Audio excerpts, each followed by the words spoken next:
Okay, well, thank you everyone for attending the web seminar, which is SQL Server 2008 R2 Parallel Data Warehouse. My name is Scott Adams. I'll be presenting this session for the next probably 20 minutes or so.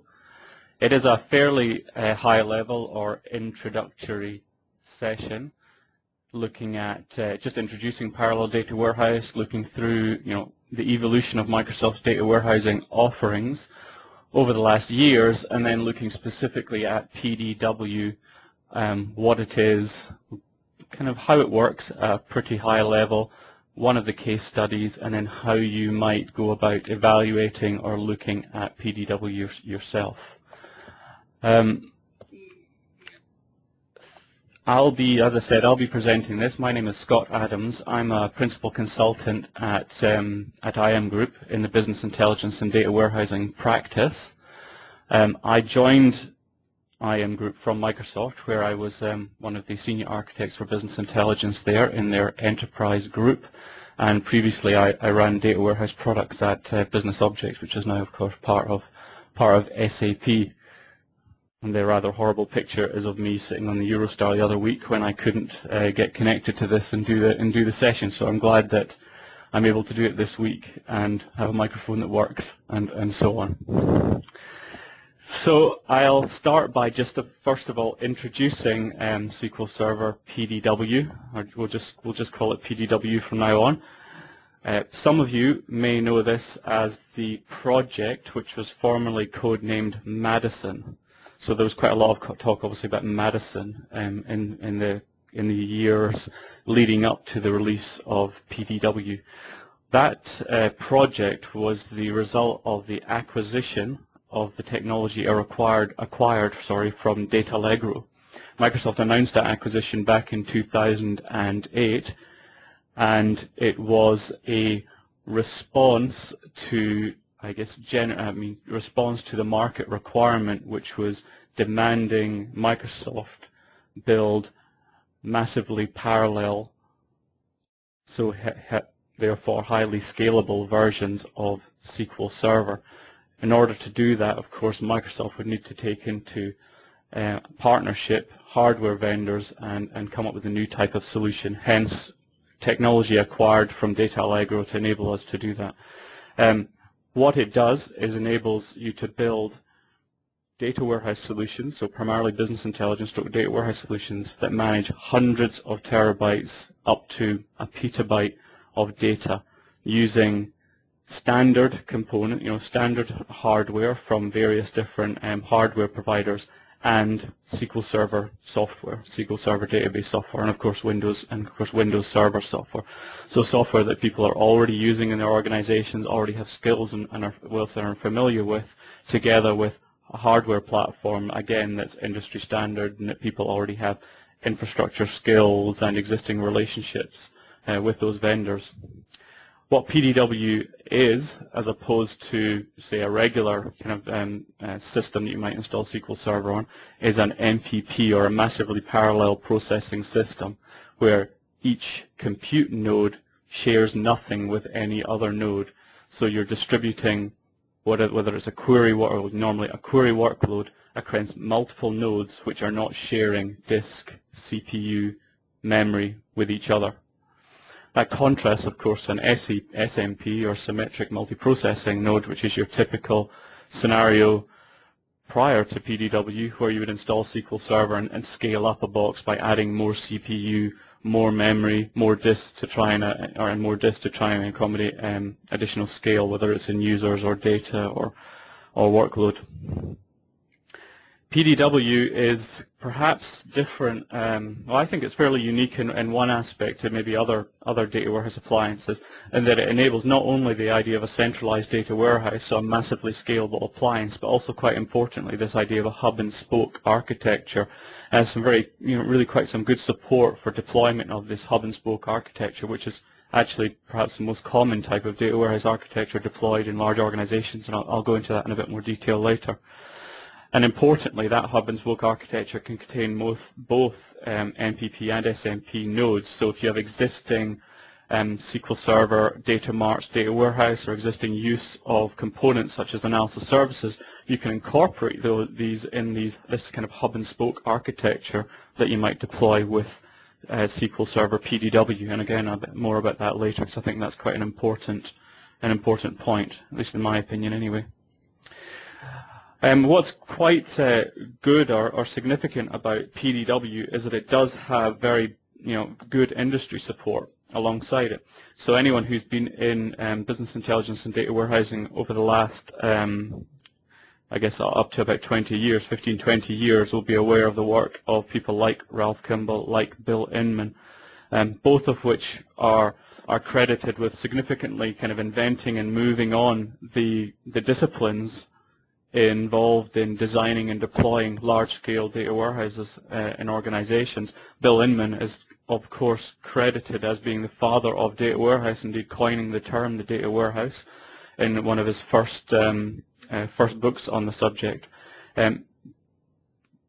Bill is involved in the rollout of PDW with Microsoft, so he is on various different road shows and training Microsoft people, training Microsoft partners in how to deploy and use PDW as part of a corporate data warehouse or corporate information factory or various different kind of data warehouse reference architectures. His commentary is particularly good for Microsoft, I think. Microsoft's enjoyed the support of Ralph Kimball for quite some time, with its focus on dimensional modeling, in particular with products like analysis services as part of SQL Server. But with this product, the father of data warehousing is making comments such as the architecture of the product is sound, it's a very well thought out technology, and he feels it's a compelling offer in the marketplace. So all very good supporting statements for potential customers of PDW. So if you summarize that history on a timeline, then you can see you go back to 2000. Oops, page up. You go back to 2008. Microsoft acquired Data Allegro, ran a first demo of Data Allegro running on SQL Server, whereas of course previously it was a version of Ingress that was running on that. Announced Project Madison, identified hardware partners, and issued some white paper and guidance, and then quickly followed that with the technology preview program with a number of customers running PDW, and announced some pricing. PDW is now, of course, available, followed an extensive preview program and proving program in a number of large customers, and there are some early reference studies as a result of that. And now Microsoft is working on, the next generation PDW, which is a deeper integration, as you would expect, with other Microsoft technologies, and also additional features and functions, as well as hardware offerings and partners for the appliance. The hardware partners are listed at the bottom of the current hardware partners, I should say, are listed at the bottom of the slide there, which are HP, Dell, EMC, Bull, and IBM. And there'll be more about that later.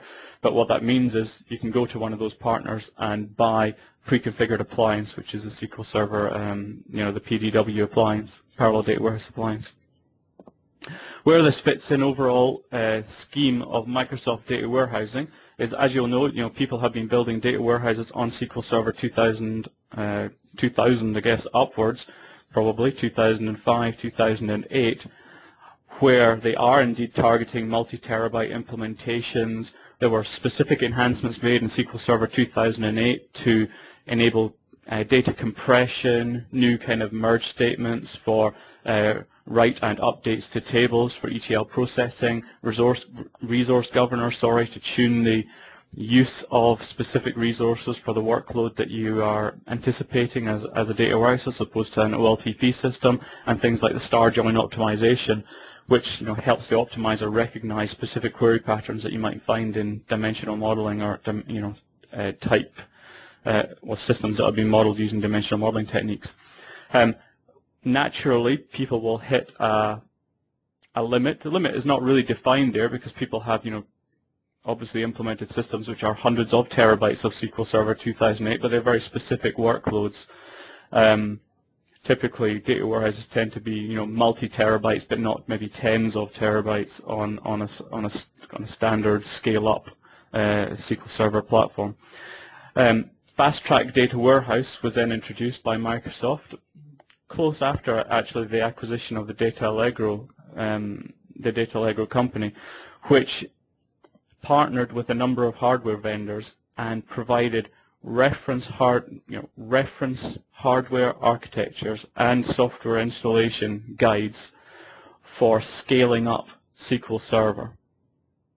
So how do I deploy a 48 terabyte data warehouse running SQL Server on HP equipment? There is a specific reference architecture to do that, and some data warehouse deployment guide and so on that helps you do that. If I want something that's 4 terabyte, how do I do that? There's a specific offering to do that, and a number of things in between. So the Fast Track Data Warehouse was about going and enabling an appliance-like sale for an SMP an SMP-based solution for data warehousing from a number of different Microsoft partners, which were hardware vendors. PDW then is introduced, and that's taking us from the tens of terabytes to the hundreds of terabytes, actually up to one petabyte of storage using industry standard hardware. And again, from the same vendors that you have the Fast Track, people like HP, Dell, Bull, IBM, storage from EMC, but very much now focused on the appliance, buying the complete configured hardware and software solution at a specific scale with a specific number of nodes from that vendor. And then finally, to kind of reach the very, very largest scale implementations where we have decentralized information, where we have maybe a central publishing hub publishing data out to various different spokes, it's possible to reach incredible scale by implementing PDW with a hub and spoke architecture. And there are some very specific features and functions of PDW that make that a realistic option for management and maintenance, specifically around the distribution of data from the hub to the different spokes, so the actual publishing mechanism itself. So going from very kind of large number of implementations at a reasonable scale up to the very, very highest scale, all with one common technology and industry standard hardware. That's the proposition of PDW. So to summarize, that's going from tens to hundreds of terabytes, lowering your cost of ownership, simplifying your deployment maintenance, and so on. Right? It's everything. It's all about how do I take the skills and experience that I have in my organization with SQL Server, with Windows Server, with Active Directory, and with specific hardware solutions. Like if I'm an HP customer, can I reuse the infrastructure skills and contracts that I have in place with HP to extend that into data warehousing without having to go to another specialized vendor or specialized solution? How do I scale up that appliance? How do I kind of add more capacity or capability to that appliance as needed? All of that is made simpler through use of industry standard hardware.